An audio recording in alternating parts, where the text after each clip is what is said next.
Welcome to this Rochester Sentinel webcast. I'm Editor Bill Wilson. Today we are having one of our periodic conversations with Rochester Mayor Mark Smiley. Mayor, questions have arisen about your residency. When you took office January 1, 2008, you lived on the north shore of Lake Manitou. For some time now you have been staying outside the city limits, yes? Yes, that's true. How long have you been situated outside the city limits, and when might that change? Well, I don't know exactly when we kind of temporarily staying in my farmhouse, which is just right outside the city limits. My primary residence is 3227 Barrett Road. The reason that I am staying in my temporary residence in my farmhouse is the fact that we're going to do major renovation, if not tear down the house, which that's all probability. We're going to tear down my house on Lake Manitou and rebuild. And by doing this, I have every intention to move back on the lake. I purchased my house on Lake Manitou over 15 years ago, and that is my primary residence. And hopefully, now that the weather has broken, we're really getting excited to start working back on the house and get it tore down and build. And I am going to hopefully be in by the end of this year. I'm not necessarily, you know my background. I'm a contractor as well as a business person.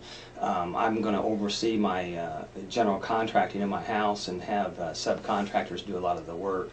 So that's where we're at right now. An exact date, a lot of it depends on the weather, but we're just right now we're starting to draw up our schematics of our blueprints to see what we're going to look at and where we're going to go. But how long have you been out? Oh, I've probably been out there. We moved in there sometime last year.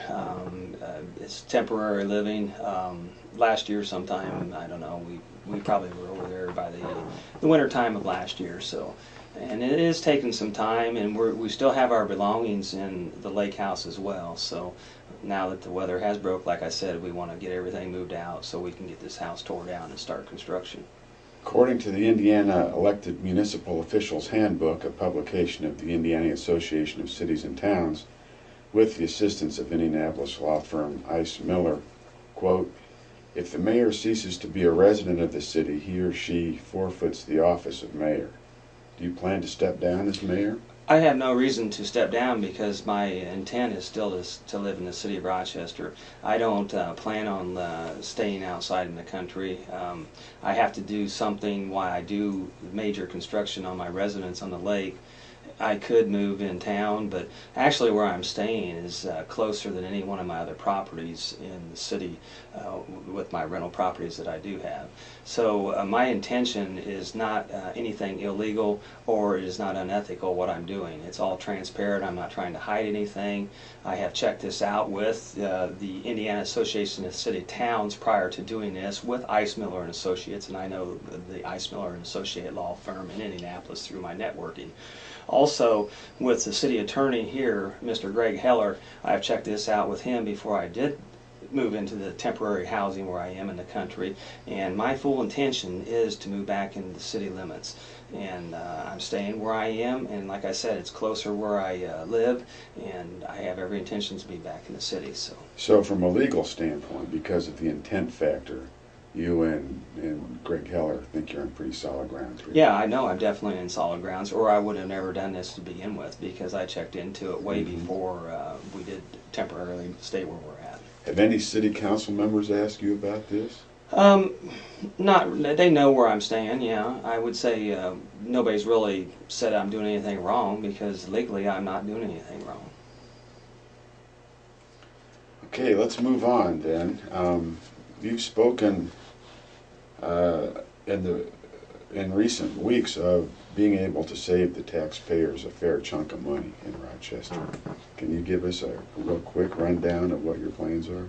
Yes, I looked at it when I started office for the city of Rochester as the mayor. I ran on the campaign of government is the business of the people, and myself as I feel that I'm a successful entrepreneur. I'm looking at that to run the city as just like a contracting business or anything else. I believe that in the 4 years in my administration, I will save the taxpayers of expenses over $1 million in the first 4 years of office. How I've done that is through the interlocal agreement by saving that budget with merging with the county. And that's the planning function? That's the zoning planning and the building inspector. However you look at it, that's saving us at least $60,000 to $70,000 a year of actual expenses on what we paid out. So then also I'm looking at doing through natural attrition of when people retire, I'm not replacing them, and I'm making a overall manager for the whole city to run the 3 departments. We have a couple individuals that are retiring, and they've been with the city for 42 years, and I hate to lose them, but through natural attrition they are going to retire, and that is the Wynn brothers that run a couple departments.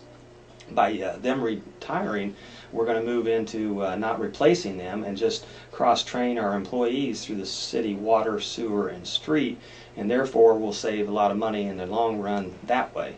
Also, we have a couple other people who are retiring in the water department here shortly, and a police officer, and we do not feel that we need to replace them in this system. So by doing that, not only do you save the salary, you save the overhead and Medicare taxes, Social Security taxes, workman's comp premiums, liability, and also vehicles. So by adding all these through the natural attrition, we'll save over $1 million in 4 years.